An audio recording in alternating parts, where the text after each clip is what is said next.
여러분 그 교재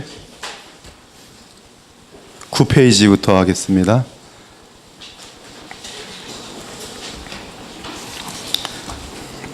9페이지 6번입니다.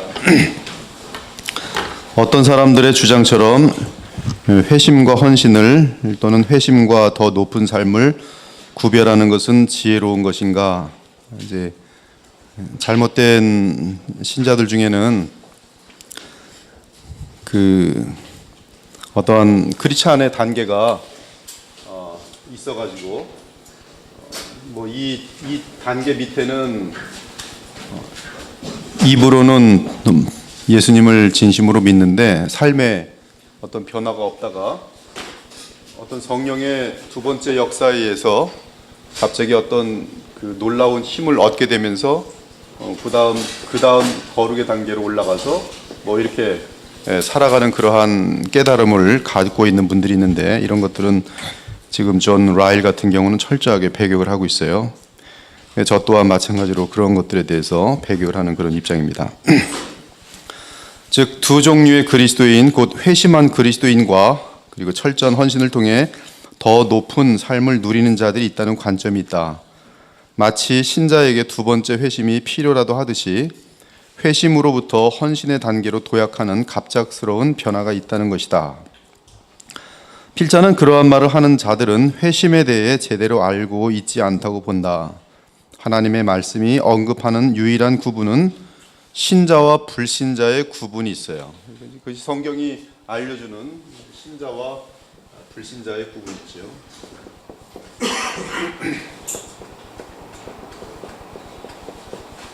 물론 이 불신자는 이제 뭐 무조건 지옥이고요. 그리고 신자들은 온전하게 그리스도를 따라서 살아야 하는 그러한 분명한 책임과 의무가 지어집니다. 그러나 이러한 책임과 의무, 또 특히 거룩함에 대한 그런 도전함이 없이 마치 내 속에서는 예수님을 믿는 것 같다라고 얘기를 할 때 성경은 이 사람의 믿음에 대해서 보장하지 않는다는 것이, 이러한 수수께끼 같은 신자들에 대해서는 오직 우리는 알지 못해요. 오직 하나님만이 아시는 그 사람의 어떤 종국적인 운명인 것입니다. 그래서 이 부분을 우리가 분명히 알아야 되고요. 물론 이제 열매적인 면에서 이 고린도 교회 같은 데 보면은 시기와 교만과 미움이 있는 그러한 어떠한 깨어있지 못한 신자들이 있었어요. 그래서 이들은 바울이 볼 때 어떠한 그 육에 이끌리는 승리하지 못하는 그리스도인들을 분명히 평가하는 그런 내용이 있습니다. 또 이 존 라일의 글에서도 이제 이 롯과 같은 인물에 대해서 분명히 얘기하지만, 그러나 이제 이러한 것들이 패턴화되고 이러한 것들이 성경에서 합리화될 수 없다는 것이, 그래서 이들은 반드시 영적인 존재로, 영적인 사람으로 변화되어야지만이 성경은 그들에 대해서 구원이 있음을 보장한다고 말하고 있는 것입니다. 그래서 고린도서 4장 또 6장 같은 데 보면은 교회에 속해 있지만은 그렇죠, 간음하거나 남의 등을 치거나 그리고 그 어떤 도적질을 하거나 이러한 것이 그냥 삶의 패턴이나 또 그런 것이 회개했다 하면서도 계속 진행되는 그러한 사람이라면, 이것은 지금 오히려 성경은 그런 사람들은 하나님 나라 기업을 받을 수 없다라고 말하고 있어요. 그래서 우리는 나의 신앙에 대한 그 안전함은 이 거룩이라는 것이 나타나야 되는데, 이 거룩이라는 것은 그러면 목사님 예수님을 믿을 때부터 거룩합니까? 그럴 수가 없어요. 거룩은 분량이 있어요. 근데 분량이 있지만 여러분들이 우리 조그만 주현이가 있다고 합시다. 그렇죠? 아기 때부터 쭉 자라나죠. 그런 깨끗한 그런 아이라 이거죠. 생명이 있다는 것이죠. 그리고 장성을 하는 것이죠. 바로 이러한 면에서 그의 그 어떤 사람으로서의 유기체적인 그러한 생명이 나타나는가? 그 아이가 그 아이잖아요. 우리 거기 임승일 집사님 앞에 있지만 지금 50대가 되셨지만 이분이 뭐 10대에서 50대로 바뀔 때 사람이 싹 바뀌거나 그런 거 아니잖아요. 거룩이라는 것, 어떤 생명이라는 것은 분명히 거듭난 사람에게 나타난다는 것이고, 그 생명은 이제 말씀과 기도와 또 설교와 이러한 은혜들을 받으면서 영적으로 성장하면서 그리스도를 닮아가는 분명한 역사가 나타난다는 것이죠. 그래서 이러한 모습들이 우리가 나타나는 것을 보면서 이 아이 때부터 나타나는 걸 보면서 신앙이 미약할지라도, 신앙이 어릴지라도 그 어린 생명이, 거룩한 생명이 나타난다는 것이 지금 이 우리가 거룩에 대한 그 개념에서 볼 수 있어야 되는 그런 내용인 것입니다. 아무튼 하나님 말씀이 언급하는 유일한 구분은 그 신자와 불신자의 구분, 곧 영적으로 산 자들과 영적으로 죽은 자들의 구분만 있을 뿐이다. 물론 불신자들에게도 죄의 그 심도가 다 틀립니다. 그렇죠? 불신자들도 죄의 심도가 틀려요.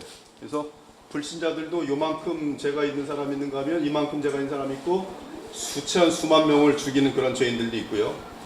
또 신자들 가운데도 예수님을 닮아가는 모습이 요만큼인 사람이 있고, 더 많은 사람이 있고, 그리고 온전한 그런 분량까지 또한 자라나지만, 예수 그리스도의 분량까지 100% 완전히 자랄 수 있어요? 없어요? 없어요. 그건 불가능하다는 것이죠. 그래서 그런 것이 우리가 이제 봐야 되지만, 분명한 성경에서는 그러나 신자와 불신자의 구분만이 가장 정확하다, 그렇게 이야기하고 있습니다. 물론 양측에는 각각 다양한 분량의 죄와 은혜가 있다. 신자들의 경우는 은혜와 지식과 영적인 마음을 지니는 데 있어서 점진적인 성장이 필요하다. 그러므로 거듭난 자라면 5년 전에 어떤 사람의 모습하고 지금의 모습하고 무슨 변화가 있어야 됩니까?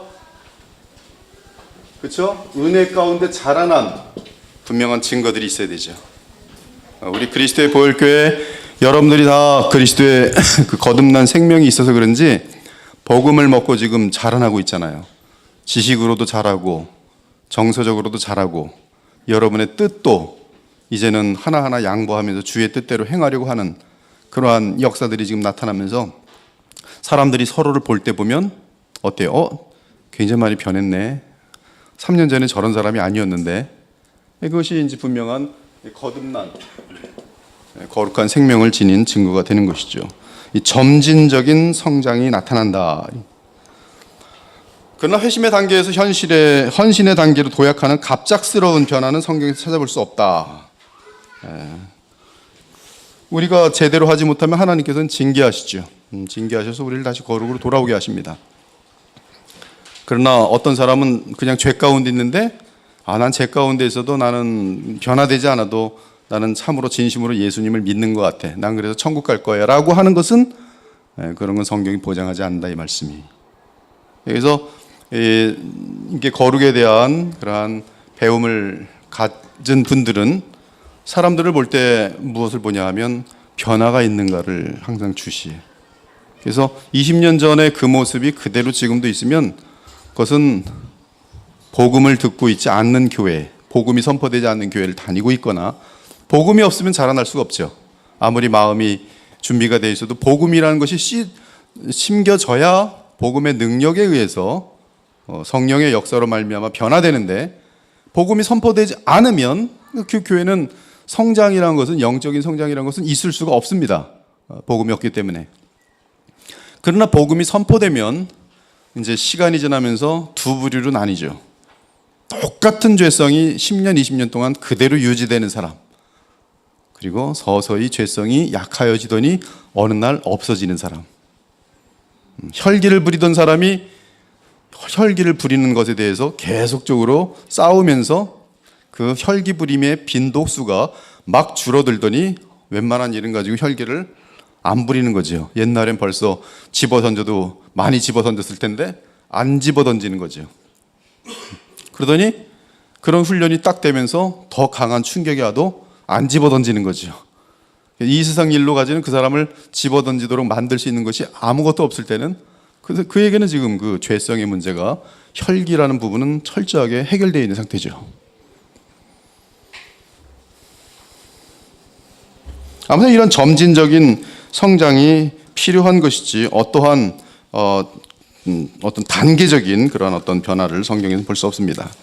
필자는 어떤 사람이 참으로 헌신되어 있지 않다면 그 사람의 회심에 대해 의심합니다.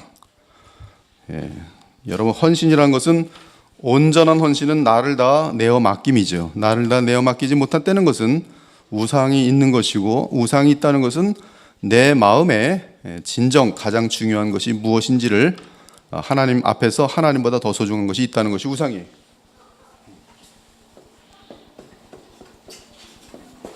리차드 백스터의 글들을 보면, 그 리차드 백스터의 그 영원한 안식이라는 책이 있어요. 그건 제가 이제 번역을 했는데, 한국에서 리차드 백스터의 참 믿음이라는 내용이 있어요. 참된 믿음. 참된 믿음은 구원하는 믿음이에요. 근데 구원하는 믿음의 가장 중요한 첫 번째 특징이 무엇이냐면, 주 예수보다 귀한 것 없네. 그것이 입술의 고백이 아니라, 입술만의 말장난이 아니라 정말 자기 가슴속 가장 깊은 곳에 질문했을 때 그렇습니다라고 말하고, 그리고 이제 그렇게 말한 진심이 비록 우리의 어리석음과 죄성 때문에 가끔 실수하지만 그러나 원위치로 돌아오는 거죠. 주 예수 그리스도가 가장 귀하다는 그 원위치로 돌아와서 계속 인생을 살아가면서 성장하는 것이죠. 성장을 해서 정말로 주 예수 그리스도보다 더 귀한 것이 없는 삶으로 살아내고, 또 그 성품도 진심으로 언제나 계속적으로 기도 가운데 주님보다 내게 더 귀한 것이 없습니다라는 신앙의 고백으로 기도하면서 살아가는 자들은 그 믿음이 입증되는 것입니다. 참된 믿음으로 입증되고 그가 구원받음도 입증이 되는 것이. 그래서 정말로 무엇이 가장 소중한가? 만약에 우상이 있다면 우상이란 것은 예수님보다, 하나님보다 더 소중한 것이 있다는 것이, 이것은 아직 참 믿음으로서 입증될 수가 없는 거예요. 왜냐하면 하나님은 단지 이 사람의 욕심의 야망의 방편일 뿐이지 목표가 아니. 즉 내 계획이 있고 그 계획을 이루는데 하나님이 필요한 것이지, 참된 믿음은 하나님이 원하시는 것에 나의 뜻을 항복하고 그의 뜻을 따라가기 시작하는 것이 제자도요, 그리고 참된 거룩의 길인 것이, 그것이 헌신이죠. 그러므로 지금 라일은 이러한 의미에서의 헌신이 없다면 그는 지금 하나님을 이용하려는 마음은 있지만 헌신이 되어 있지 않고 하나님을 이용하려는 믿음은 거짓 믿음이기 때문에 그는 회심하지 않았다라고 보는 것이.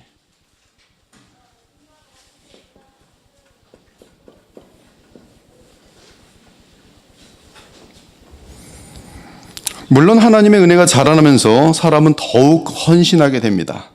하지만 어떤 사람이 그러한 어떤 큰 우상이 있어서 온전한 헌신을 하지 않았으면 그는 거듭남을 체험할 수 있다고 말할 수가 없어요. 그리고 회심에 대한 이해도 바르게 하지 못한 것입니다. 이제 7번 질문에 보면, 신자들에게 죄와 싸우는 것에 대해서는 생각하지 말고 오직 하나님께 자신을 드리라고 가르치는 것은 지혜로운 것인가? 내가 죄와 싸워봤자 지니까 내가 죄에게 승리하는 길은, 죄와의 싸움은 이제 그만하고 믿는, 그렇죠? 하나님께 내 자신을 드리기만 하면 주님이 힘을 주심으로 죄와의 싸움을 이기도록 하시겠지라는 그 생각은 지혜로운 것인가? 답은 그렇지 않아요. 여기 이 부분이 굉장히 어려운 내용인데요. 제가 설명을 잘 드릴게요. 지난 주일에도 사실 이 부분이 주일 설교에 굉장히 많이 포함되어 있어요. 영지주의자라는 것은 인간의 책임이 상실되는 것이 영지주의예요. 영지주의는 큰 어떤 그 에너지가 있어서, 에너지가 있다고, 에너지를 하나님으로 보고 그 다음에 그 에너지에서 불꽃이 튀어나갔다가 다시 돌아가는 게 영지주의입니다. 그래서 이 잠깐 불꽃으로 튀어나왔다가 요게 인색이고, 그리고 어차피 다 돌아간다는 것이죠. 그래서 어차피 돌아가는 것이고, 뭐 이 사람들이 요만큼 튀었던 이만큼 튀었던 것은 별 아무런 차이가 없다는 것이죠. 근데 성경은 우리 인간을 자유의지를 가지고 만드셨기 때문에 구원에 관한 한 우리는 완전히 죄덩어리에 있기 때문에 하나님의 엄청난 강권적인, 즉 우리의 죄성을, 우리 근본적인 존재 자체를 아주 이겨내는 강압적인 그 어떤 피할 수 없는 은혜의 역사에 의해서, 완전한 전적인 은혜에 의해서 우리가 구원을 받지만, 구원받은 이후에 어떠한 열매를 맺을 거냐는 대해서는, 그 열매 부분에 대해서는 철저하게 인간의 자유의지와 비례한다는 사실이, 그것을 정확히 알고 있어야 됩니다. 이것을 무시하면 예수님 믿고 구원받았네 라고 그 상태가 되고 나서 알아서 하시겠지, 네, 그렇게 되는 것이죠. 이런 것들은 지금 잘못되는 것이죠. 여기서 우리는 내 자신을 주님께 드리고, 그리고 드린다는 것은 주님이 그것을 가지고 어떻게 하라는 지시를 내리는 주권을 주님께 바친다는 뜻이에요. 그리고 드린 다음에는, 그러니까 이 영주주의적인 개념은 드리기만 하고 가만히 있는 것이죠. 그리고 내 멋대로 하는 거예요. 제가 이 말씀을 드리기 전에 좀 더 분명하게 설명을 드릴게요. What would Jesus do라는 운동이 미국에서 엄청나게 많은 그 활동을 했어요. 그래서 이게 얼마나 그 센세이션을 일으켰냐면, 미국에서는 팔목에도 WWJD, 이마에도 WWJD, 뭐 가방에도 WWJD, 뭐 팔찌에도 뭐 무슨 보석 같은 데도 보면 WWJD. 그리고 실질적으로 1980년에 예수라면 어떻게 할 것인가라는 책이 나와가지고 미국 전체와 전 세계를 휩쓰는 적이 있어요. 저도 그 책을 읽었습니다. 그래가지고 어떤 상황이 되면 예수님이라면 어떻게 할 것인가를 생각해서, 그리고 행하면 거기에 하나님의 역사들이 나타나고 하나님의 뜻이 이루어진다는 것이에요. 대단히 멋있죠.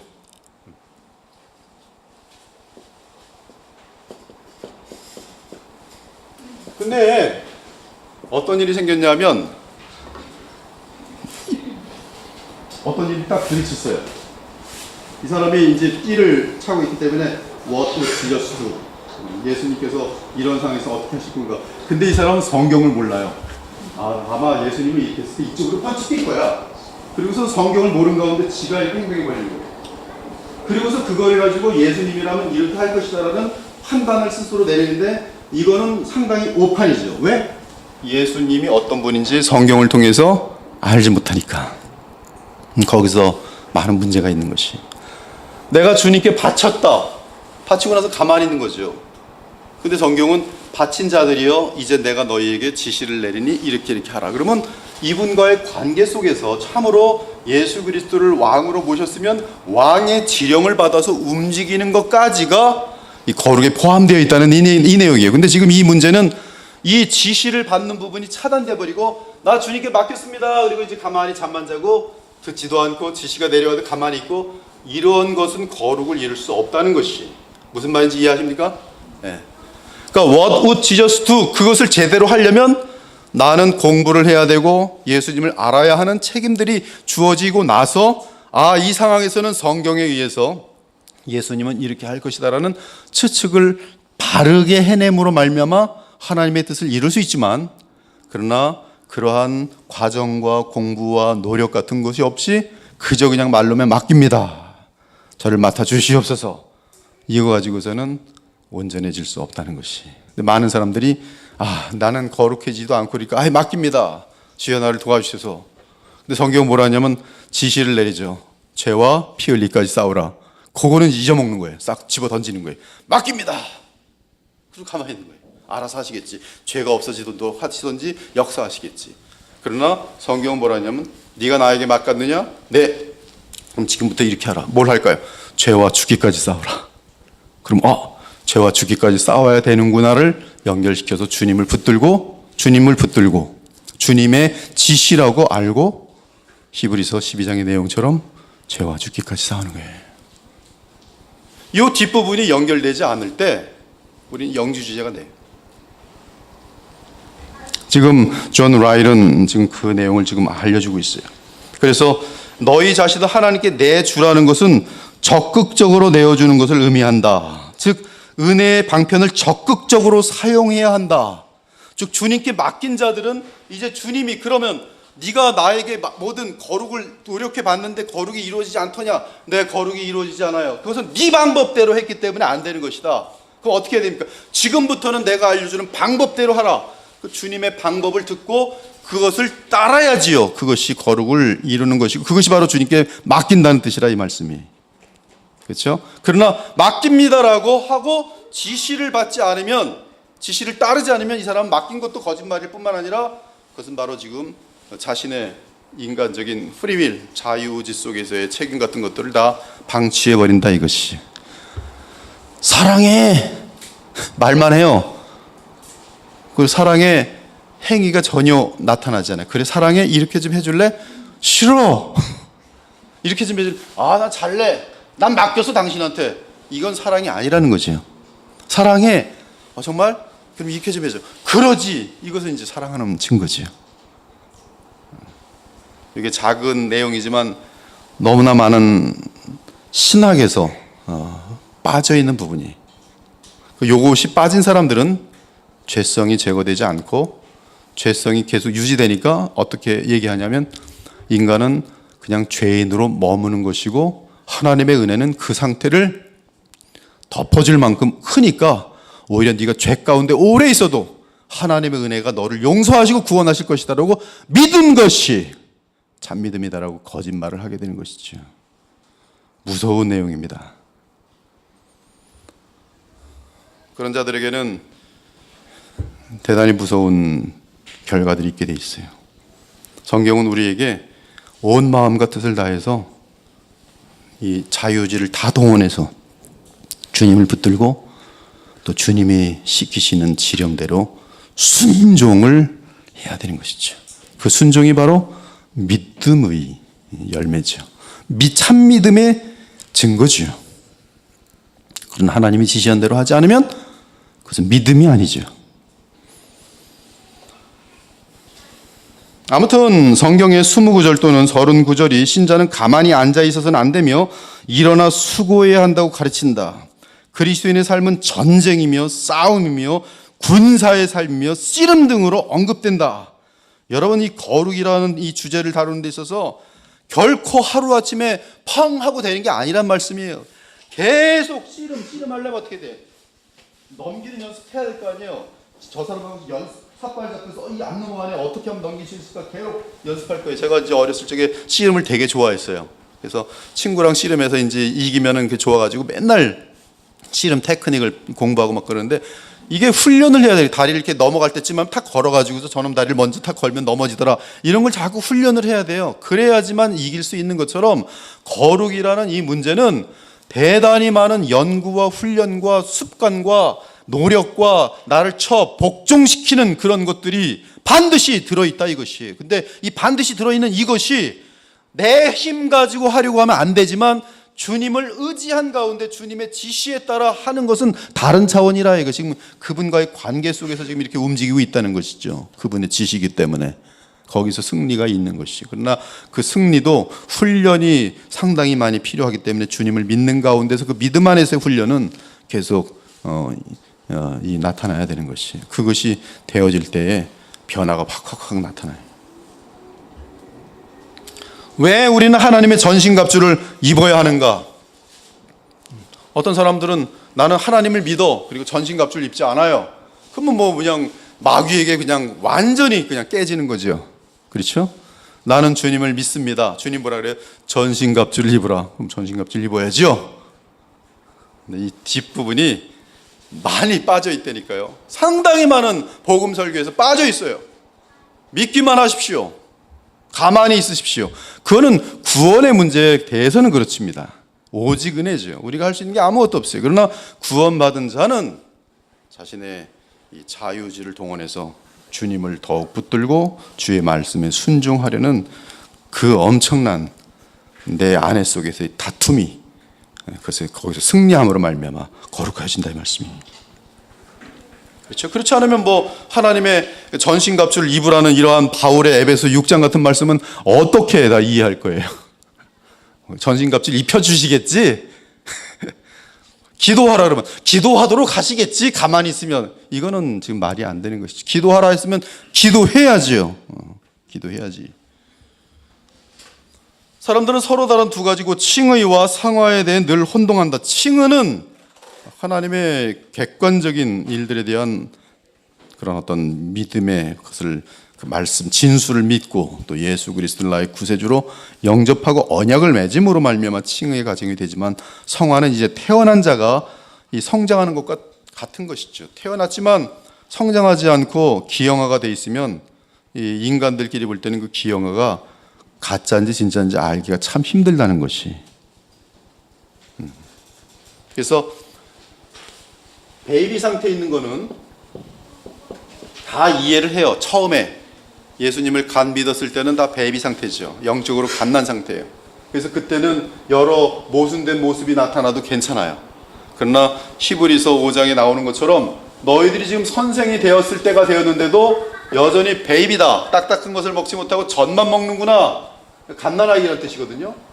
그럼 이 상태로 계속 있으면 사실은 이제 이 상태로 만약 50년 있었다. 그러면 이제 헷갈리는 거죠. 생명이 있는 걸까 아니면 죽은 나물까?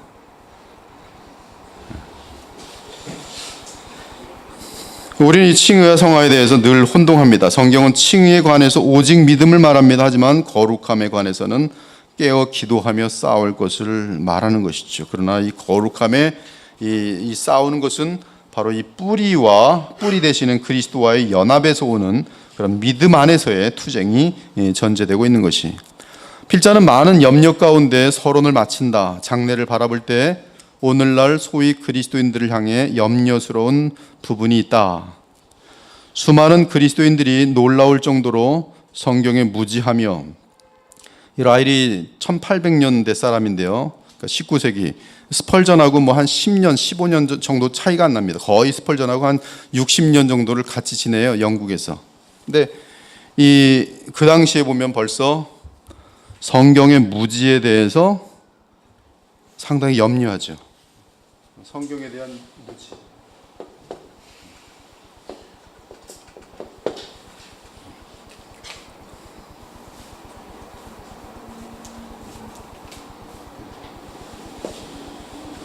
시험 쳐보니까 무지한지 안 한지가 다 드러나더라고요.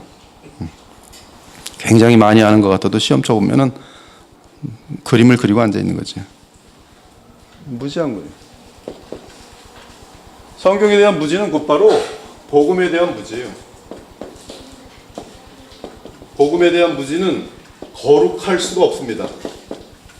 만약에 성경을 모르고 복음을 모르고 거룩할 수 있으면 예수님은 십자가에 잘못 돌아가신 거예요. 예수님은 오실 필요도 없는 거예요.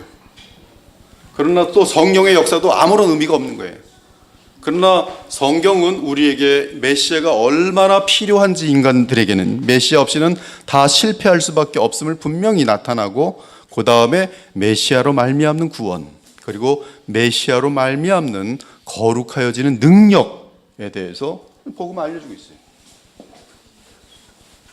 그래서 복음은 우리에게 칭의를 줄 뿐만 아니라 사실은 우리를 성화시키는 이 모든 것들이 이 안에 다 담겨 있습니다. 근데 무지하니까 당신은 어떻게 거룩해질 수 있습니까? 거룩이라는 부분은 기독교인들에게 가장 중요한 목표인데, 그 질문하면 성경적인 답변을 하는 사람들이 시기한 거죠. 인간적인 노력을 가지고서 거룩이라고 보는 사람도 있지만 틀린 답이죠. 아까처럼 또한 안일하게 있는 것을 믿음이라고 하는 것들도 틀린 답이죠. 그리스도와의 연합으로 말미암는, 그리고 이 성령의, 생명의 성령의 법과 관련된 내용들까지 다 연결되어져서 내가 거룩하여짐이 오직 하나님의 은혜라고 고백할 수 있는 그러한 자리까지 가고, 그리고 예수님의 성품을 닮아 있는 모습이 뚜렷이 나타나기 시작해야죠. 그것이 바로 복음을 아는 것이고, 오늘 권사님께서 기도하신 것처럼 어떤 지식, 인텔렉츄얼 지식이 그 일을 이루는 것이 아니에요. 복음은 정말 살아계신 예수 그리스도를 현실적으로 실제적으로 체험하며 나의 인생 가운데 배워가고 알아가는 것이 인격적인 교제 속에서의 지식입니다. 그래서 퍼스널 knowledge예요. 성경이 말하는 지식이라는 것은 나의 인생을 살아가면서 나를 다루시는 하나님의 그 방법과 그분의 자비를 체험해가면서 그분을 알아가는 그 지식에 의해서 우리는 복음을 알게 되는 것이에요. 그리고 이 복음의 빛을 알게 되면 내가 얼마나 흉측한 괴수 중에 괴수인지를 알게 되면서 나를 더더욱 의지하지 아니하고 예수 그리스도만을 의지하게 되어지는 그러한 노력들이 나타나게 됐어요. 그래서 이 노력이라는 것은 상당히 많은 부분에서 죽기까지 싸우는 그러한 죄와의 싸움이 끝까지 있지만 그 싸우는 힘은 바로 주님이 주신 은혜의 방편들 사용함으로 기도, 또 말씀 읽기, 그리고 그러한 것을 통해서 결국은 성령의 역사, 성령의 역사는 십자가가 모든 것의, 모든 선한 생명의 근원이요, 모든 선한 에너지의 근원입니다. 그래서 십자가는 가장 이 성경에서 중요한 것이에요. 십자가 없이는 기독교는 있을 수가 없어요. 십자가 없이는 거룩의 능력이 있을 수 없어요. 우리가 이미 이 어떤 그 죄 죽이기라는 그 어떤 그 타픽을 다룰 때 죄가 어떻게 죽는가 다른 것이 아니에요. 오직 은혜. 근데 은혜가 어디서부터 오는가? 십자가를 통해서 오는. 그 외에는 다른 길이 없어요. 십자가를 믿지 않으면 은혜를 구한다고 오는 게 아니에요. 오직 하나님과 예수 그리스도로 말미암는 은혜 밖에는 이 우주 속에 생명의 은혜는 없어요. 십자가의 죽으심으로 말미암아 그 십자가에서 우리에겐 생명으로, 부활의 생명으로 우리에게 임하게 돼 있어요. 그래서 부활의 생명을 가진 자들은 거듭난 자들이요, 회심한 자들이요, 그리고 부활의 생명을 가진 자들은 얼마든지 노력함으로 그 주님으로부터 오는 또 은혜를 붙들므로 말미암아, 붙드는 노력으로 말미암아 계속 요한복음 15장에 있는 것처럼 나무가, 그렇죠, 가지가 나무에 붙어 있음으로 말미암아 계속적으로 성장되어지는 그러한 역사가 있게 되는 것이에요. 지금 시대도 라헬 시대와 방불하게 무지합니다. 성경에 무지하면 어차피 교회는 다녀야 되고 종교 생활은 해야 될 거 아니에요. 그러니까 무엇이 발전되냐 하면 형식이 발전돼요. 종교적인 형식이 발전되죠. 종교적인. 캐톨릭 같은 경우는 경건의 모양은 있지만 경건의 능력이 없어요. 그러니까 항상 꽃갈콘을 써야 되고, 이 무슨 제사 지내는 것처럼 뭐 연기 나는 거 들고 흔들어야 되고, 품위를 잡으려니까 자꾸 멋있는 방석에 앉아야 되고, 형식이죠.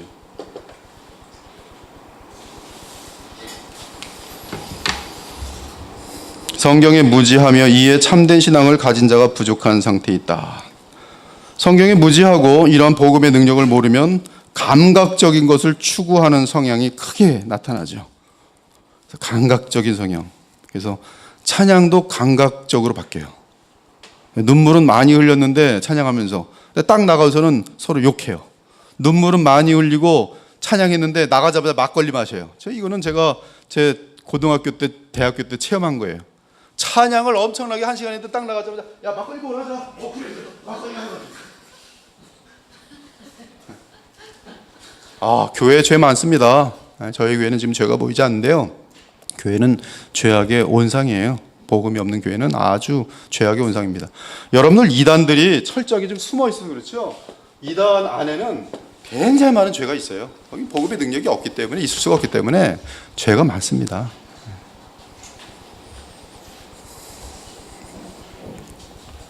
감각적인 것을 추구하는 성향.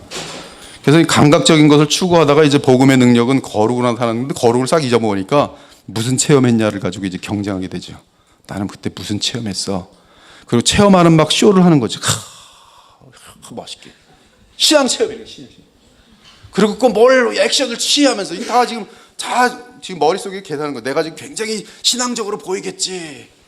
막 이러면서 신앙적으로 보이는데 집에 가서 남편은 절대 말 안 들어요. 왜? 기본이 안 되는 거죠, 지금. 성경에서는 아내들은 남편을 주님처럼 여기고 순종하는 것이 기본이.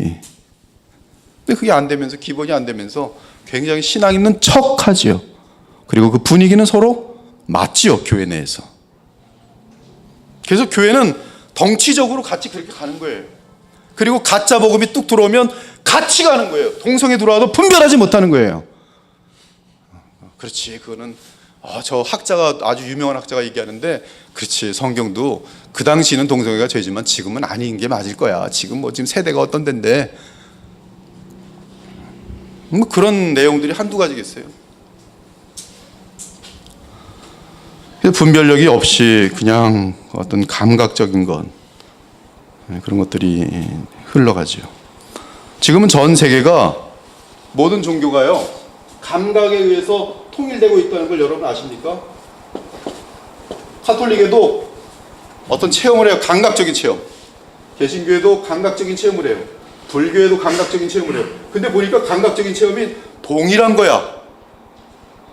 체험을 했는데 빛과 같은 성광이 쫙 들어가고 그냥 갑자기 쫙 몸이 쫙 나열되면서 어딘가에 쫙 빠지고 이발소에서 마사지 받고 뭐 20분이 또 나온 것 같이 다시 딱 튀게 해보니까 너무 황홀하고 그래서 또 다시 글로 갈 수밖에 없는 그러한 감각이 서로 통하니까 우리 서로 같은 감각을 하네.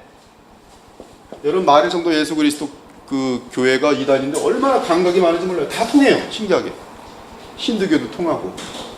나중에 보면 이 감각이 뭐냐면 쿤달리니 현상이에요. 쿤달리니 현상. 뱀이 우리의 말초 신경을 마귀가 역사해서 환상을 보게 만드는 작용인데 이 쿤달리니로 다 모든 종교가 지금 통합되고 있는 것이죠. 그리고 개신교에서는 그것을 성령의 역사다. 이게 성령이었으면 복음은 있으나 마나죠. 그리고 이러한 감각적인 체험을 한 사람들은 비행기 타고 다니면서 쫓아다녀요. 마약 먹은 것과 같기 때문에 거기만 가야지 이게 뭐가 풀리는 것 같거든. 뭐 저처럼 이렇게 여러분들 앉아서 매주 성경 공부를 하다 그러면 집어 던져. 그걸 어떻게 답답해서 해. 그렇죠? 공부 너무 싫어해요. 여러분 항상 힘든 것, 귀한 것은 보배로운 것은 많은 땀과 그리고 고민과 그리고 많은 매일매일마다의 훈련이 있어야 돼요. 이것만이 하나님께서 기뻐하시는 거예요. 이것을 위해서 인생이란 기간을 주신 것이. 만약에 이렇게 시간이 많이 필요하지 않다면 그냥 태어나자마자 빵 하고 밖에서 합격 성화됐네 데려가면 돼요. 하나님께서 성화시켜서. 근데 그게 아니란 말이에요. 성화라는 것은 이 죄덩어리가 그리스도의 형상을 닮아가는 데는 우리가 철저하게 주님을 의존하는 끝없는 자기를 부인하고 내 속의 교만을 죽이고 나의 이득을 구하려는 마음을 비우고 그렇죠? 내 힘 가지고 내 인생을 살아보려는 그런 버둥거림을 다 내려놓고 하나님을 의지하는 그 믿음의 갈등들이 끝없이 진행되면서 거룩함이 이루어지는 것이.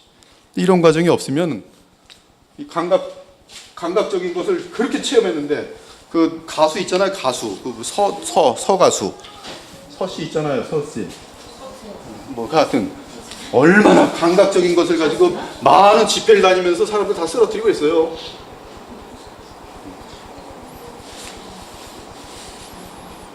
감각적인 목회를 아무리 해봤자 근데 아무것도 못하는 게 자기 안에 구들을 패고 보이지 않는 곳에서는 숨은 더러운 일들이 있고 거룩의 능력을 모르니까 지금도 대표적인 사건이 지금 발생하고 있지 않습니까? 저는 이런 얘기 정말 하고 싶지 않지만 장로고 권사고 한국의 대표적인 교회고 그리고 심지어 이 나라의 지도자였고 그러나 숨어서 한 일이 다 드러나 버렸어요. 하나님께서 한국교회 실체를 드러내신 것은 아닌가 저는 그렇게 생각해요. 대부분의 교회의 모습이 아닌가, 대부분의 장로의 모습이 아닌가, 대부분의 성도들이 지금 이와 같지 않은가 저는 그렇게 보이더라고요. 교회에서는 기도도 멋있게 했고 그렇죠? 교회에서는 참으로 종교적이고 우아하게 보였지만 돈 문제만 관련되면 그냥 인색하고 조금 더 양보가 없고 남의 등을 치고 횡령하고 숨기고 권력과 관련만 되면 뒤에서 다 죽여버리고 제거해버리고 짓밟아버리고 공작하고 사회에서도 직장생활에서도 혹시 그러한 크리스찬들의 모습은 아닌가? 심지어 크리스찬이라고 말하기가 부끄러워서 주님의 이름을 더럽히기 싫으니까 끝까지 벌써 직장생활 30년 했는데 아무도 그 사람이 크리스찬인 걸 모르는 그런 몰래 크리스찬들이 되어 있지는 않는가? 왜? 내 삶이 크리스찬이라고 부르기에는 스스로 저 깊은 마음속에서 왠지 걸리는 게 많거든. 직장생활 속에서. 편안하게 직장생활 하려면 내가 크리스찬인 걸 감춰야지. 밥 먹을 때도 교회에서는 기도하는 습관이 되는 것 같은데 딱 사회 가면 기도도 안 하죠. 절대로 기도 안 하고. 왜? 크리스찬인 거 들킬까 봐. 이거 다 지금 도대체 거룩의 모습이 어디 있을까? 주님을 향한 충성이란 건 어디 있을까? 상관이 죄를 짓자 그러면 다 같이 쫓아다니면서 죄를 짓고, 그렇죠? 혹시 잘릴까 봐. 이거 이러면 안 되는데 우리 가정 깨지는데, 뻔히 알면서도 가정 깨질 위기를 감당하면서 상관이 시키니까 쫓아가서 술도 마시고, 1차에서 끝났으면 집에 와야지 2차도 가고 3차도 가고, 혹시 요번에 호복 못 받을까 봐 부장이 가자는 대로, 이사가 가자는 대로 7차까지 쫓아다니면서. 이건 다 지금 이 참된 구원받는 믿음과는 거리가 먼 그런 모습일 수 있다는 것이죠. 더 이 라일의 놀라운 통찰력을 보면 그들의 관심은 사람이 많이 모여들었는가? 진리보다는 무엇이 진리가 선포되는가에 대한 관심이 없고, 무엇이 진리냐 거기에 관심이 없고, 어디에 사람이 많이 모이는가, 그래서 거기 들어가서 사람 많이 모이는 데 들어가면 그 다음 뭐 하는지 아십니까? 군중심리 속에서 네가 높냐 내가 높냐 다 그거 하게 돼 있어요. 그리고 사람이 많은 곳에서 그래도 올라가야지 더 영광이 커 보이거든. 그래서 대형교회 무슨 안수 집사가 되고 장로가 되면 기고만장해지는 것이죠. 진리에 관심 없어요. 사회에, 세상에서 권력을 잡는 거와 교회에서 권력을 잡는 거하고 하나도 다를 게 없어요. 교회도 한 1000명 정도 되면요, 이 권력이라는 게 생깁니다. 무섭습니다. 그리고 움직이는 돈만 하더라도 그것이 사이즈가 작지가 않아요. 그러니까 거기에 착각을 하는 것이죠. 그래, 다 좋은 게 좋은 거지, 이렇게 그렇게 진리 그래, 거룩 그래. 많은 무리가 모여드는 것, 그리고 정신없이 그냥 어떤 군중 심리를 자극하는 것, 그리고 설교자가 무슨 똑똑하고 무슨 유명세가 있고 그런 거면 안전하게 그냥 가는 줄 알고 다 잘 되어가고 있다고 생각하는 것 같고, 거룩함.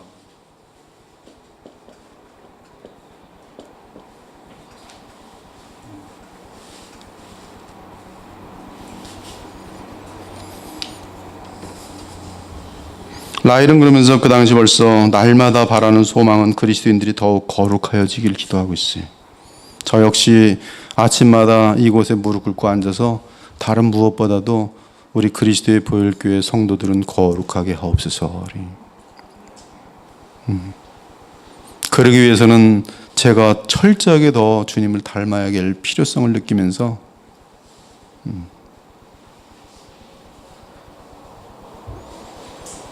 거룩하기 위해 노력하는 자들은 성경의 교훈을 붙들고 그릇된 가르침들을 신중하게 구별해낼 것입니다.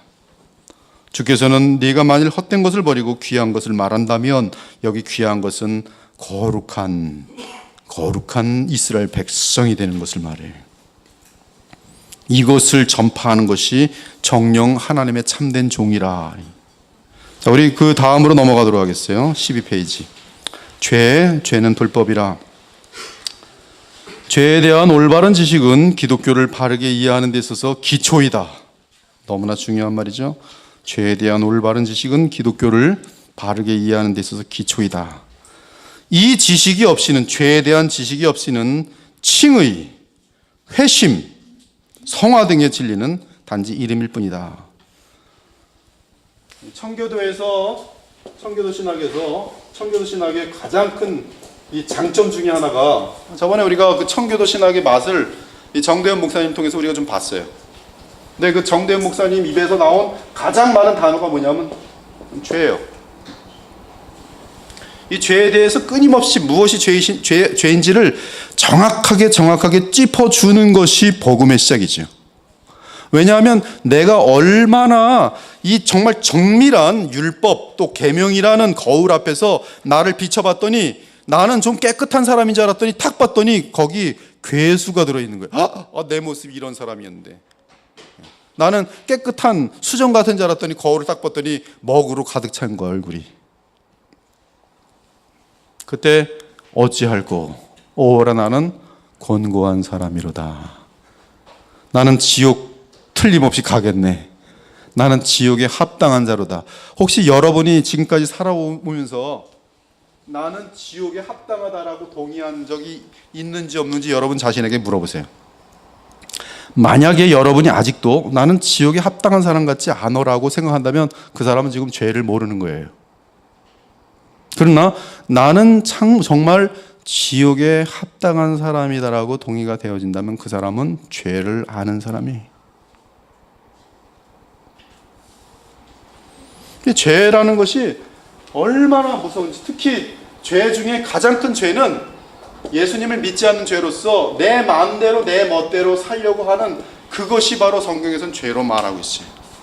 그래서 에베소 2장에 보면 2장 2절에 보면 자기의 욕심에 따라 자기 멋대로 자기 생각에 따라 살아가는 자들, 이들의 삶의 본능은 뭐냐면 자기가 중심이 되게 돼 있어요. 그것이 죄의 상태예요. 의의 상태는 뭐냐면 나의 모든 중심이 예수 그리스도께로 바뀌는 것이죠. 즉 나의 삶의 주일이 바뀌는 것이.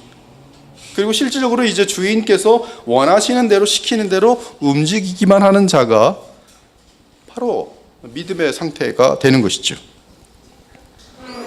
아무튼 우리가 하나님께서 사람을 자신에게 이끄실 때 가장 먼저 하시는 일은 그들이 정죄받은 죄인이라는 사실을 내적으로 인식하도록 만드는 것이, 난 죄인이구나, 난 참 나쁜 사람이구나, 나는 지옥불에 합당한 존재구나. 이것이 성령의 책망이, 특히 예수 그리스도를 믿지 않는 것이 얼마나 깊은 교만인지에 대해서 성령에 의해서 깨달아지는 것이 시작입니다. 이 자리에 오늘 지금 말씀을 들으시는 여러분들은 지금 제가 말씀드린 것이 아멘으로 되어지길 바라요. 아직까지 이것이 아멘이 되지 않는다면 어쩌면 종교성을 지닌 가짜일 수도 있어요. 성령의 요한복음 16장 보면 분명히 나옵니다. 성령께서 죄와 의와 심판에 대해서 증거하세요. 죄에 대해서 책망하시고 의에 대해서 예수 그리스도의 부활을 알려주시고 또 이 모든 인간들에게 심판이 있음을 정확하게 성령은 알려주세요. 세상의 창조가 빛이 등장과 함께 시작한 것처럼 죄에 대한 새로운 인식은 사람에게 있어서 영적인 재창조의 시작이다. 성령으로 말미암아 거듭남과 함께 가장 예민하게 반응되어지는 것은 죄에 대한, 굉장히 예민해져요. 죄에 대해서. 그리고 거룩하여지면 거룩하여질수록 굉장히 죄에 예민해져서 말 하나 실수한 것 가지고서도 주님께 1시간, 2시간 다시 기도하게 돼요. 주여, 제가 이 말로 실수함으로 말미암아 저 영혼을 아프게 하였고 실족하게 하였습니다. 제가 말 실수를 하지 말았어야 되는데 하나님 앞에서 범죄하였습니다. 이 웬만한 사람들이 이런 기도 안 하죠. 그러나 거룩하여질수록 작은 죄악이라도 회개하게 돼요.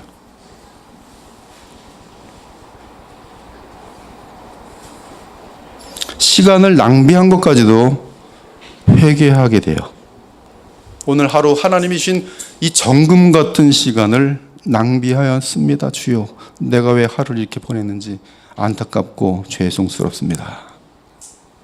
또 주님이 내게 요구하는 것을 알고 있는데 그것을 연기시키고 게을러 있을 때 그것도 또 마음속에 툭 걸리면서 또 회개하게 돼요. 주여, 제가 오늘 주님의 뜻을 받들어서 성실하게 뛰었어야 되는데 그리하지 못하였습니다. 주여, 죄송합니다. 더 잘하겠습니다. 도와주옵소서. 이러한 의식은 재창조의 시작이에요. 우리 안에 예수 그리스도로 말미암는 생명이 와 있기 때문에 생기는 의식이라 이 말씀입니다. 하나님이 성령으로 우리의 마음에 빛을 비추시면 영적인 삶이 시작되는 것이. 한번 성경을 한번 찾아보고서 그리고 계속 나가는 게 낫겠죠. 고린도후서 4장 6절 여기 나온 것들 우리가 그래도 찾아보는 것이 되게 성경을 같이 보면서 하는 것이기 때문에 고린도후서 4장 6절 아무나 한번 찾는 대로 읽으시면 감사할게요. 고린도후서 4장 6절 어두운 빛이 빛이라 말씀하셨던 그 하나님께서 예수 그리스도의 얼굴에 있는 하나님의 영광을 아는 빛을 우리 마음에 비추셨느니라. 네, 하나님이 성령으로 우리의 마음에 빛을 비추시면 죄에 대한 새로운 인식을 갖게 되고 또한 예수 그리스도를 아는 빛이 생기면서 영적인 삶이 시작되는 것이죠. 요한복음 16장을 보면은 요한복음 16장 8절부터 11절 성령이 우리에게 역사하실 때에 나타나는 그러한 현상입니다. 16장 8절부터 10절 그가 와서 주에 대하여 의에 대하여 심판에 대하여 세상을 책망하시리라. 주에 대하여라 함은 그들이 나를 믿지 아니하며 의에 대하여라 함은 내가 하나님께로 가니 너희가 다시 나를 보지 못하며 심판에 대하여라 함은 이 세상 인간이 심판을 받으리라. 예. 자, 이제 죄에 대한 몇 가지 정의를 내릴게요. 죄는 온 인류에 영향을 끼치는 어마어마한 도덕적 질병이다. 죄는 하나님의 마음과 율법에 완벽하게 따르지 않는 행동, 말, 생각 또는 상상을 말한다. 여러분, 죄를 정확히 알려면 죄는 무엇을 알면 알수록 더 분명하게 알게 되냐면 성경에 보면 뭐라고 돼 있어요? 율법이에요. 율법. 신약은 신약적인 개념으로는 계명이에요.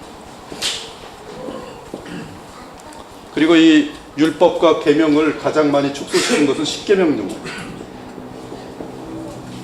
그리고 십계명은 다시 풀면 이건 무한해집니다. 십계명이 그렇게 간단한 게 아니에요. 십계명은 굉장히 깊어집니다. 여러분 십계명 그 강론이라는 것을 이제 이 기독교 역사 속을 그 기독교의 어떤 나온 문서들을 통해서 보면요 무한해요, 무한해. 그만큼 이 십계명이라는 것은 거룩의 분량과 무한하게 비례하기 때문에 십계명에 대한 이해도 어떤 사람은 간단하게 나는 엄마 말 잘 들었어 그리고 끝나지만 어떤 사람은 내가 얼만큼 부모에게 효도하는지까지도 계속 따져 들어가면서 십계명이 계속적으로 그 사람의 삶을 완벽하게 의식을 주는 것이죠. 근데 율법이라는 것은 보면 볼수록 나는 부족하구나, 나는 빗나갔구나. 죄라는 그 개념은 빗나갔다는 뜻이에요. 난 빗나갔구나. 하나님 원하는 대로 가다 이렇게 빗나갔구나. 관역을 제대로 맞추지 못하는구나. 내가 하나님의 기준에 영 쫓아가지 못하는구나. 이 죄예요. 그리고 그 죄의 마음을 로마서 7장 같은 데 보면 마음이 다 나오거든요. 죄라는 것은 하나님을 향하여 침을 뱉고 피를 발라갖고 하나님에게 도전하는 거예요. 하나님과 맞짱 뜨는 거예요. 하나님을 무시하는 거죠. 그게 죄입니다. 여러분이 죄를 의식적으로 질 때, 의도적으로 질 때는 하나님과 지금 도전하는 거예요. 하나님 날 죽이려면 죽여보세요. 난 그래도 죄를 짓겠습니다. 그러고 짓는 거예요. 아무리 작더라도 외적으로 또는 내적으로 하나님의 뜻과 성품에 완벽하게 맞지 않는 것은 죄이며 그 죄는 당장 우리를 하나님 앞에서 죄인으로 만든다. 그러나 악행을 행하지는 않더라도 생각이나 욕망으로 하나님의 율법을 어기는 것은 너무나 쉽고 예수님은 이것을 죄라 하셨어요. 그렇죠? 그렇죠? 마태복음 5장, 6장, 7장에 보면 여인을 보고 음욕을 품는 자도 이미 간음함이고 지난주에 우리 오 목사님 설교처럼 나가라 하고 또 이런 것들도 다 이미 죄 가운데 죄죠. 이 점에 대해서는 우리 주께서 산상수훈을 통해 논란의 여지가 없도록 하셨다. 또한 주께서 요구하시는 것을 행하지 않음으로써 우리는 하나님의 율법을 쉽게 어깁니다. 무지하면 하나님이 뭘 원하는지 알지 못하니까 행하지 못하겠죠. 그래서 무지한 것은 또한 죄가 돼요. 주님이 원하는 게 뭔지 모르니까. 또 주님이 원하는 것을 알면서도 행하지 않으면 그건 역시 죄가 돼요. 게으름의 죄. 악하고 게으른 종아. 악하고 게으른 종은 무슨 도적질을 하고 가늠질을 하고 욕을 하고 누굴 구타해서가 죄인이 아니에요. 악한 그 종은 게을르기 때문에 악해요. 하나님이 분부하신 시킨 일이 있는데 이걸 안 함으로 말미암아 악하고 게으른 죄인이 되는 것이. 행하여야 할 줄 알면서도 행하지 않는 것은 죄니라. 그렇죠? 알고도 행하지 않는 것은 죄니라. 야고보서에 나온 내용이. 예수님은 이 점에 대해서도 분명하게 하셨다. 내가 줄일 때 너희가 먹을 것을 주지 아니하였고 목마를 때 마시게 하지 아니하였고 또한 분명한 것은 우리는 죄를 범하고도 그 사실을 모른다는 것이.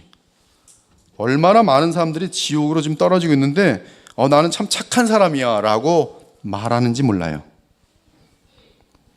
예, 율법을 모르는 것이죠. 율법을 모르면 이제 자기네들끼리 죄인들끼리 비교합니다. 하나는 겨 묻은 거고 자기는 뭐 묻은 거고 그러면서 쟤는 이렇게 더러워. 난 되게 깨끗한데. 근데 하나님 보실 때는 다 더러운 것이죠. 하나는 쓰레기고 하나는 배설물 차고 다 더러운 거예요. 근데 쓰레기가 배설물을 보면서 저거 이렇게 더러운 거야. 나는 이렇게 깨끗한데. 그 일이 이제 이 세상의 그림이죠.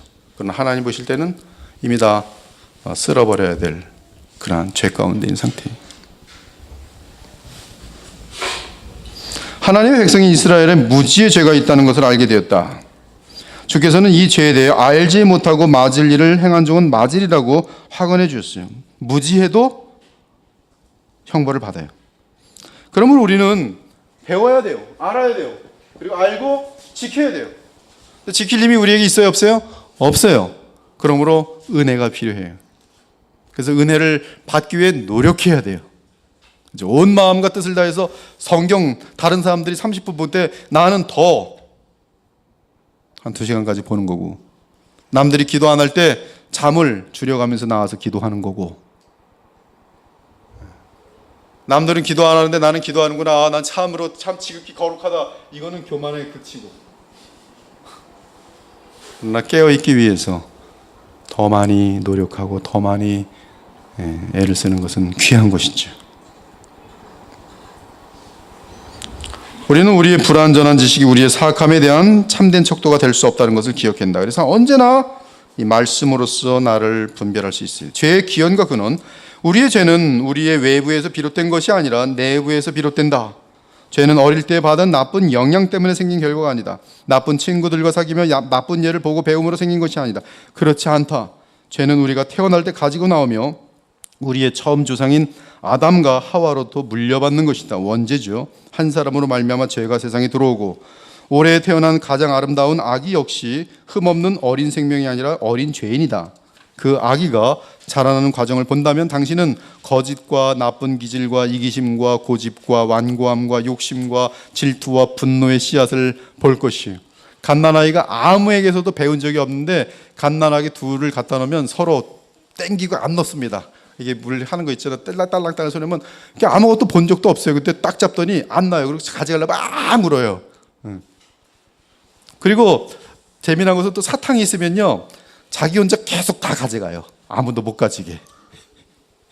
참 신기합니다. 욕심이 어디서 나오는 건지.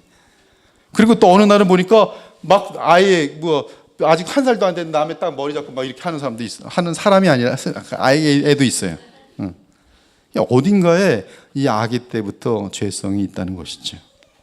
만일 그 씨앗이 자라도록 내버려두면 정원의 잡초처럼 신속하게 자라날 것이. 누가 그 아이에게 이러한 것들을 가르쳤던가? 성경만이 이 질문에 대해서 답변하는데, 속에서 곧 사람의 마음에서 나오는 것은 악한 생각과 곧 음란과 도적질과 살인과 간음과 탐욕과 악독과 속임과 음탕과 질투와 비방과 교만과 우매함이니 이 모든 악한 것이 다 속에서 나와서 사람을 더럽게 하느니라. 사람의 마음이 근본적으로 악한 것이죠. 죄의 정도에 대하여 우리는 이 주제에 대하여 결코 실수해서는 안 된다. 바른 이해를 위한 가장 안전한 기초는 성경의 가르침입니다. 사람의 마음으로 생각하는 모든 계획이 항상 악할 뿐임을 보시고, 하나님께서 홍수로 쓸어버리셨던 이유는 그냥 생각과 계획이 다 악한 거예요. 지금도 하나님을 경외하지 않는 모든 세상 사람들의 생각과 계획은 다 악합니다. 하나님과 무관해요. 다 자기만을 위한 이기적인 가운데 있고 자기는 양심적인 것 같지만 그 이기심을 만족시킬 수 있는 능력만 있으면 더 많이 뺏어오고 더 많이 뺏어오고 더 많이 뺏어오고 온 세상을 자기의 손아귀에 쥐려고 하는 것이 인간의 본능입니다. 만물보다 거짓되고 심히 부패한 것은 마음이라.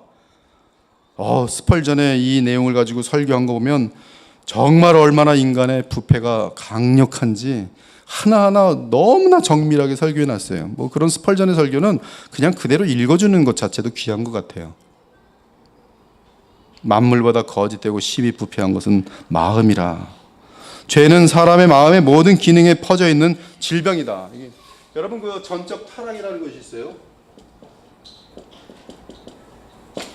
이 전적 타락은 이 칼빈의 이제 기독교 강요나 그의 토털 디프레비티 돌트에서 정리된 내용인데요.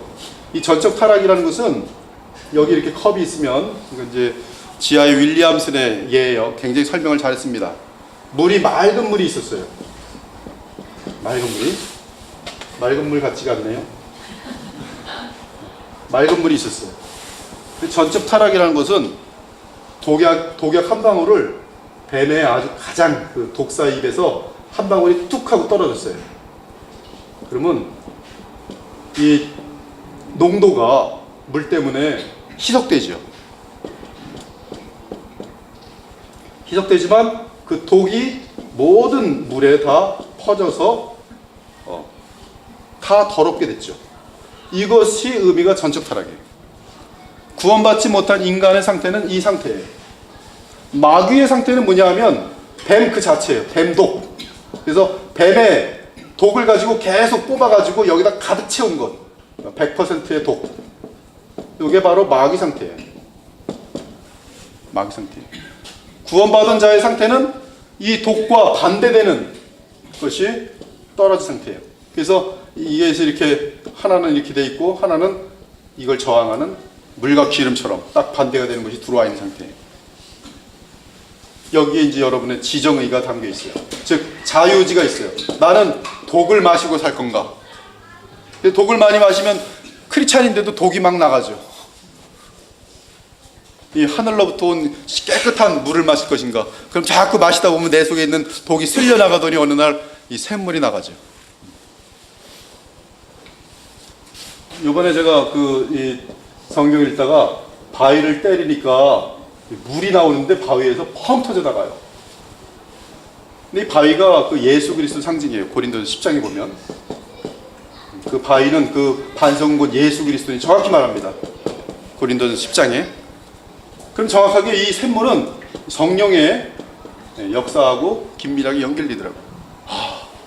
결국 예수 그리스도를 붙들고 믿는 것이 이 엄청난 성령의 역사의 샘물을 막 그냥 받아서 내 속에 있는 더러움들이 싹 씻겨나가고 또 이 성령의 샘물을 우리 주변으로 흘러 넘치게 하는 것이나 예수 그리스도 십자가의 보혈이.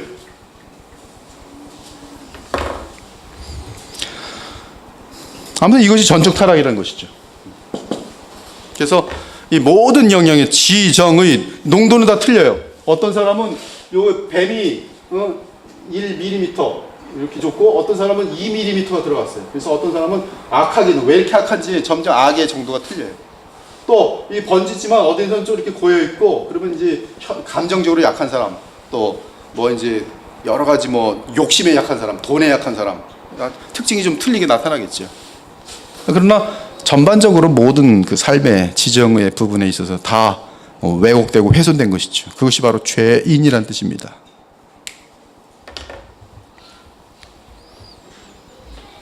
죄는 사람의 마음의 모든 기능에 퍼져 있는 질병이다. 이에 감정, 이성, 의지가 모두 병들어 있다. 심지어 양심도 눈이 멀어 있다.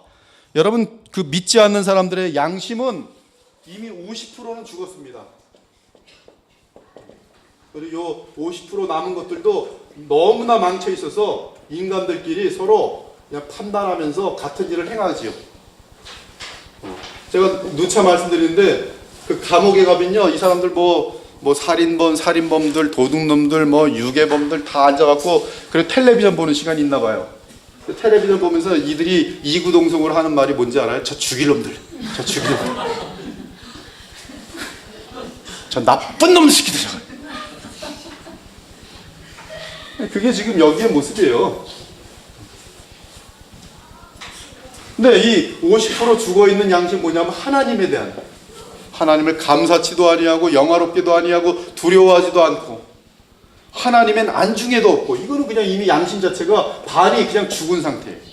그러나 우리가 성령으로 말미암아 양심이 회복되면 우리는 그 양심에서 누구를 향한 의식이 강해지냐면 하나님을 향한 의식이 강해져요. 그래서 하나님을 향하여 살게 되고 하나님의 눈치를 보게 되고 하나님의 마음을 읽게 되고, 그리고 말 안 들으면 맞는 것을 보면서 하나님이 섭리, 그 역사를 보게 되고, 또 순종할 때 또 사랑하는 주님의 모습을 보면서 감사하게 되고, 이 양심이 다 살아나요. 그리고 온전한 양심이 되면, 정말 흠이 없는 양심이 되면 조금만 거짓을 말해도 그것이 걸려가지고 죽을 지경이에요. 잠이 안 와요. 잠이.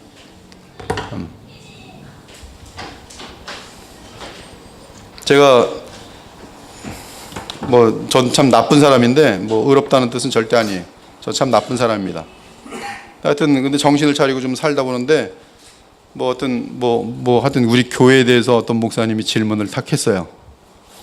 네, 저도 모르게 하여튼 거기 몇 명 모여요. 그런데 한 플러스 5명 정도가 그때 한 45명 오는데 한 50명 모입니다.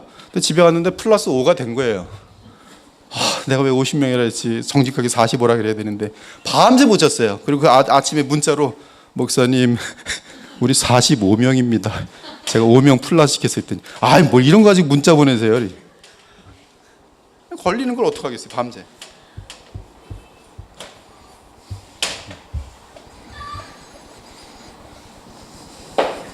따라서 성령에 의해 새롭게 변화되지 않는다면 양심은 옳은 행동을 분별하는 확실한 안내자가 될 수 없어요. 그러므로 회개는 성령의 씻음으로 말미암아 양심이 회복되게 되고요. 그 양심이 회복되면 성경적인 사고를 갖게 되면서 온전한 양심을 갖게 됩니다.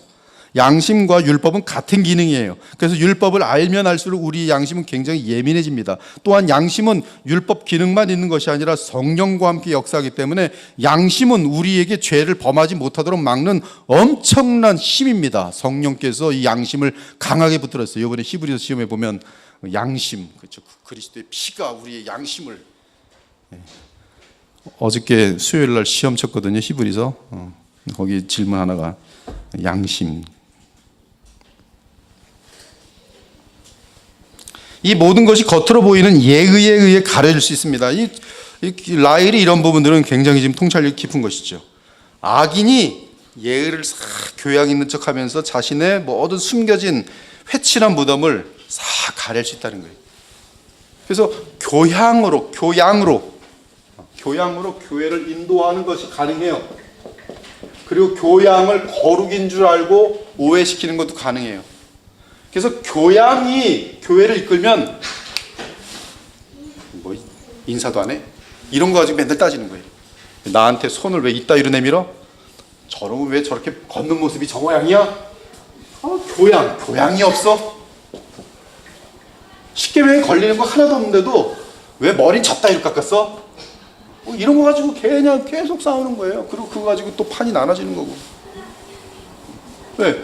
거룩은 모르니까. 근데 교회에서 뭔가를 해야 되니까 교회는 이제 교양.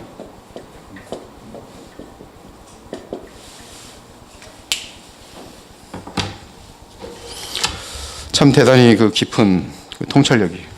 이 똑같은 말을 저는 그 챔버스에게서 저는 많이 읽었어요. 복음의 능력을 알지 못하는 자들은 항상 교양으로 자신의 죄성을 감춘다. 많은 사람들이 고상한 재능을 가지고 예술과 과학과 문학에서 뛰어난 역량을 보여준다. 하지만 영적으로는 죽었다는 사실은 바뀌지 않는다. 사람은 본성적으로 하나님을 향한 두려움이나 사랑이 없다. 우리 안에 있는 가장 좋은 것들은 죄로 인해 심히 부패하였기 때문에 이를 대조해보면 우리 안에 있는 죄의 정도를 가장 잘 알 수 있다. 우리 속에 죄가 있어서요, 하나님이 주신 가장 아름다운 것을 가장 더럽게 만들어요. 그 중에 하나가 성이죠. 성은 하나님의 연합을 나타낼 만큼의 그런 귀한 상징적인 의미를 갖고 있어요. 언약 안에서의 어떤 그 육체의 연합은 그 에베소 5장에도 보면은 정확하게 말해요. 남자가 부모를 떠나 그 아내와 연합함에 대해서 가장 깊은 신비라고 말하고 있어요. 그리고 그것을 교회와 예수 그리스도의 연합과 것을 서로 이렇게 짝이 맞는 얘기를 한단 말이죠. 즉 지극히 거룩하다는 것이죠. 교회와 예수 그리스도의 관계를 아내와 남편의 연합으로 설명한다는 것은, 성이라는 것은 지극히 거룩하다는 것이죠. 근데 인간의 죄가 얼마나 무서운지 가장 거룩한 이 성을 사실은 가장 많이 더럽히고 있어요. 이것이 인간이 이 속이 얼마나 무서우면 하나님이 주신 거룩한 것들을 가장 많이 더럽히는가에 대한 그러한 증거라는 것이죠. 그래서 지옥을 만들어 놓죠. 심지어 성령의 역사로 말미암는 회심을 경험한 후에도 죄의 세력은 여전히 우리가 그 힘을 느낄 수 있을 정도로 남아 있습니다. 우리는 결코 우리 안에 있는 죄의 뿌리를 제거할 수 없어요. 심자들과 관련해서 우리가 확신할 수 있는 것은 죄가 약화되어 있는 것은 사실이고요. 또한 죄는 우리 안에 있는 하나님의 은혜에 의해 저지된다는 사실도 분명합니다.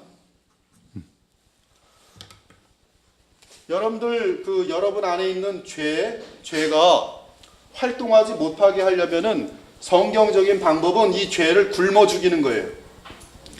주지 마세요. 이 책임은 하나님이 아니 여러분에게 있어요.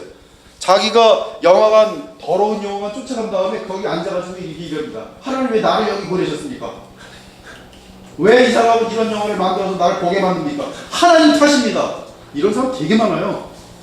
왜 나는 그 가정에서 태어나서 이렇게 자라나서 이러한 살인죄를 범하게, 어렸을 적 보니까 우리 엄마가 나를 때렸는데 왜 나를 그때 맞으면서 앙심을 갖게 했나? 하나님 탓입니다. 살인죄를 져놓고 하나님 탓이라 그래요.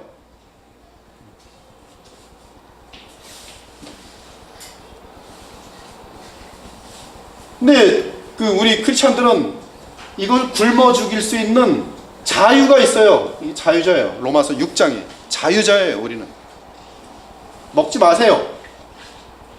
그리고 우리의 속사람을 강건케 하는 것을 먹으시면 돼요. 오늘도 여기 나오는 것과 집에서 텔레비전 보는 건 선택이 있을 수가 있어요. 그렇죠? 집에서 텔레비전 보면 저 죽일 놈들, 저기 죽일 놈들 이러면서 지금 텔레비전을 보겠죠. 나는 의로운 것처럼 막 그 환희를 느끼면서. 근데 여기 오니까 그냥 열심히 머리 써야 되고 뭔가 알아들어야 되고. 근데 바로 여기 있는 것이 공급하는 거죠. 여러분의 속사람을 좀 강건하게 하는 것이죠. 여러분의 선택에 따라 지금 확확 달려지는 것이죠. 굶어 죽이고 우리의 속사람을 강건하게 하는 것을 피드하는 거죠. 피드. 그것이 내 책임이. 저도 제 경건을 유지하는 유일한 비결은 다른 것이 아닙니다. 성경 절대로 읽는 시간 놓치잖아요. 이건 무조건 1순위입니다. 성경 읽는 시간은. 이게 만약에 성경 읽는 시간을 다른 거 급한다고 하면서 밀리면은요, 성경 못 읽어요. 저도. 목사는 성경 읽는 게 직업인지 아십니까? 안 그래요. 목사들 신방 다니는 게 직업인 줄 아는 사람도 되게 많아요. 성경 읽는 거 목사가 놓치면은 죽은 목사 금방 됩니다. 이 목사에게 생명은 성경과 기도예요.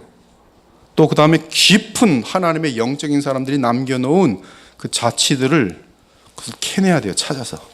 거기 독약들도 많아요. 근데 금과 같은 다이아몬드 같은 것들을 발굴해서 그것을 소화해야 돼요. 하나님 말씀을 직접 확인하면서. 그리고 주님 안에서 나의 것으로 만들어서 전해야 되는 거예요. 아무튼 우리가 이러한 은혜에 의해서 자신을 자꾸 이 죄를 차단시킬 때 우리는 속사람이 강건해지면서 거룩을 이룰 수 있다는 것이. 그러나 우리는 육체의 소욕과 영의 소욕 사이에서 매일 갈등해야 되죠. 이 갈등 속에서 패배하는 사람들은 쓴맛을 보게 될 겁니다. 그러나 갈등 속에서 이기는 자들은 해가 지날수록 확확 변화될 거예요. 여기 지금 여러분 똑같이 앉아 있는데요, 여러분들이 갈등이 있을 때마다 갈등을 지는 사람은 성장하지 못해요. 그러나 갈등 속에서 기도하면서 말씀 보면서 자기를 복종시키면서 순종하는 사람들은 확확 변해요. 그리고 순종을 한번 하면요, 그것이 습관이 돼요.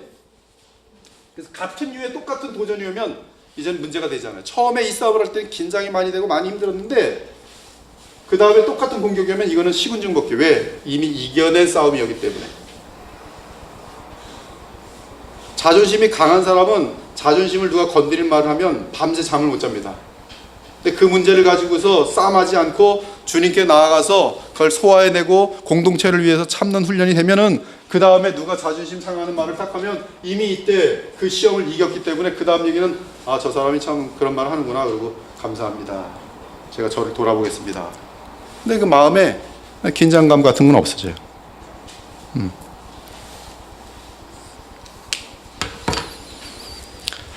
우리가 이 갈등을 겪을 때마다 이기셔야 됩니다. 이기셔야 돼요. 지면 비참해요. 아무튼 그럼에도 불구하고 이 죄의 세력과 활동이 얼마나 대단한지 우리가 철저하게 깨어 있어야 되는 것이죠. 필자는 죄의 보편성이야말로 인류의 기원에 대한 성경 기록을 가장 강력하게 증거한다고 믿는다. 만일 우리가 모든 인류가 아담과 하와로부터 발생하였다는 것을 받아들인다면 현재 인간 본성의 상태는 쉽게 설명이 된다. 만일 우리가 어떤 사람들처럼 창세기 기록을 부인한다면 우리는 오늘날의 죄의 어마어마한 세력과 정도를 설명하는데 어려움을 겪게 된다. 죄에 대해 사실대로 아는 신자는 시험에 들지 않기 위해 깨어 기도하는 것을 결코 잊지 않는다. 죄가 얼마나 무서운지 아셔야 돼요. 죄 정말 무서운 것이 죄예요. 죄 정말 무섭습니다. 우린 이번에 계속적으로 지금 텔레비전을 통해서 이 한국 땅에서 발생하고 있는 그 사람이 50년 동안 세워놨어도 한 방에 날아가는 거 지금 보잖아요. 뭐 때문에? 죄. 특히 크리스찬들은 더 확실합니다. 아무리 크리스찬이 재능이 많아서 아무리 뭐 과학자가 되고 무슨 의사가 되고 유명하다 할지라도 크리스찬의 경우는 하나님께서 그 죄를 허용하지 않기 때문에 죄를 그냥 때리십니다. 그럼 죄로 인해서 직장 잃고 죄로 인해서 건강 잃고 죄로 인해서 아무것도 되질 않아요. 오히려 뛰어나지 않더라도 죄와 싸워서 이기는 자들은 근근하게 항상 행복하게 살아가요. 평안하고 기쁨이 넘칩니다. 감사로 넘칠 게 많아요. 그래서 너무너무 기뻐가지고 하나님께 사랑한다는 고백을 24시간 하게 돼 있어요.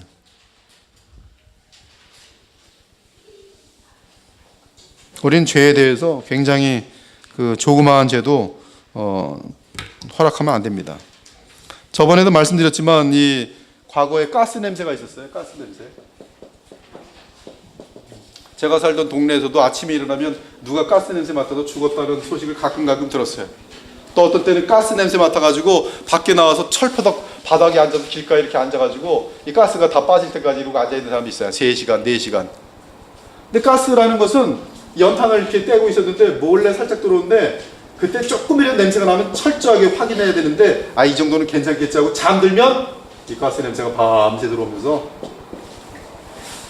그래서 가스 냄새 따르면 어떤 사람은 불구가 되기도 하고 그래요. 이게 작은 죄라는 거죠. 작은 죄. 이 정도면 괜찮겠지.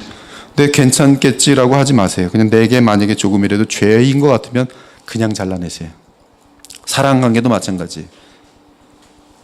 처음에 되게 쌀쌀한 것 같아도요. 술 한잔 합시다. 인간이 뭘 그래? 저는 크리스찬이기 때문에 술 안 합니다. 그러면 욕을 바가지로 하죠. 그러나 그걸로 끝나는 거예요. 근데 그래도 오늘만 딱 오늘만입니다. 한 잔 먹지요. 그럼 다른 친구가 다 알아. 그때 누구랑 술 마셨다며? 왜 나랑 안 먹는? 나 무시하는 거야? 그럼 그래 다른 사람한테 얘기 좀. 당신하고 딱 한 번. 전에 먹었잖아. 왜 오늘 안 먹자는 거야? 사람이 왜 이래? 그럼 같이 술 먹으면서 이제 세상 사람 되는 거예요.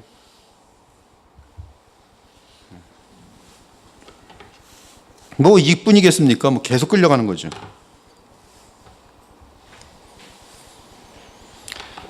죄에 대해 사실대로 아는 신자는 시험에 들지 않기 위해 깨어 기도하는 것을 결코 잊지 않는다. 그러나 또한 우리 주 예수 그리스도로 말미암아 하나님께 감사하리로다라고 말할 수 있기 때문에 행복하다. 우리가 죄가 있지만 죄를 이김으로 말미암아 또 그 승리를 주신 하나님께 감사하면서 우리는 살아갈 수가 있는 것이죠. 죄의 악함에 대하여 우리가 죄에 대한 바른 개념을 가지고 있지 않으면 하나님이 보시기에 죄가 얼마나 끔찍한지를 결코 깨닫지 못한다. 맹인은 유명한 예술작품과 조잡한 마을 간판을 구별할 수 없다. 귀머거리는 간단한 휘바람 소리와 웅장한 오르간 소리를 구별할 수 없다. 우리는 하나님의 눈은 정결하심으로 악을 참아보지 못하시며 패역을 참아보지 못하신다는 사실을 알아야 한다. 그러므로 범죄하는 그 영혼은 죽을 것이다. 심지어 예수님도 그들은 영벌에 들어가리라고 말씀하셨다. 이러한 내용이 자비로우신 하나님의 책에 기록되었다는 것을 고려할 때 참으로 두렵다. 하지만 죄의 악랄함에 대해 전혀 반박할 수 없는 압도적인 최고의 증거는 우리 주님의 십자가상에서의 나의 하나님 어찌하여 나를 버리셨나이까. 우리의 죄를 대속하시는 예수님의 그 고통과 십자가의 고난은 죄가 얼마나 무섭고 악한 것인지를 그대로 드러내는 가장 큰 증거인 것이죠. 우리는 십자가에서의 그 예수님의 고통을 아는 만큼 내 죄로 인하여 착하신 우리 예수님이 저렇게 고통을 당한다는 사실을 아는 만큼, 그리고 그분의 사랑을 아는 만큼 나는 미안한 마음이 무한하게 들게 되면서 죄에 대해서 엄청나게 경계하게 돼 있어요. 그러나 예수님을 사랑하지 않는 자들은 예수님이 십자가에 죽으셨대. 야, 신난다, 땡 잡았구나, 당신은 아프시오, 나는 계속 죄를 짓겠소. 이런 것들은 다 복음을 악용하는 자들이죠. 악용하는 거예요.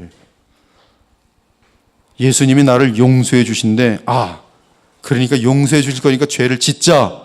이거는 더 무서운 죄지요.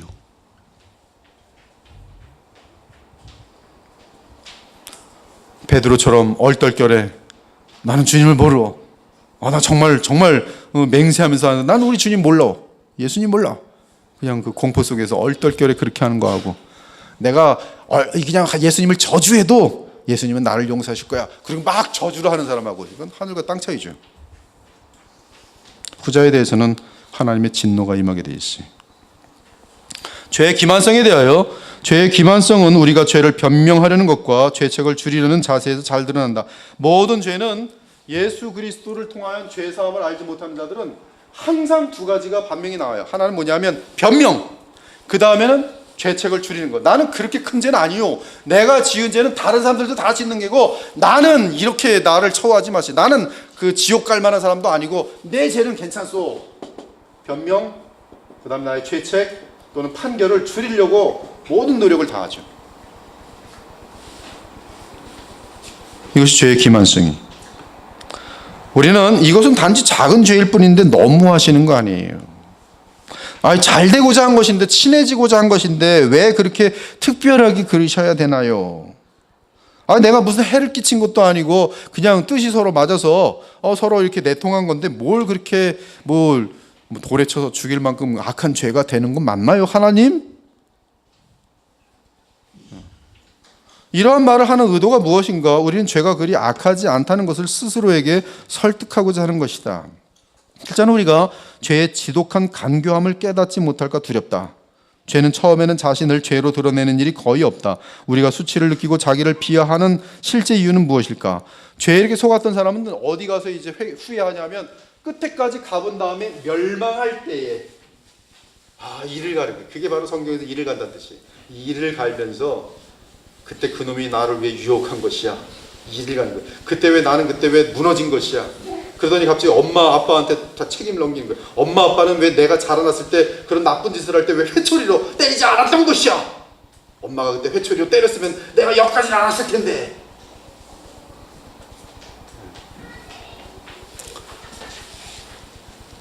이 참수형을 당한 어떤 죄인이 그런 말을 했다는 거예요. 엄마 불러오라고.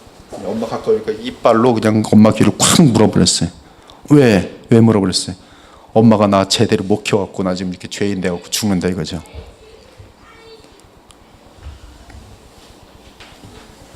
그게 죄예요.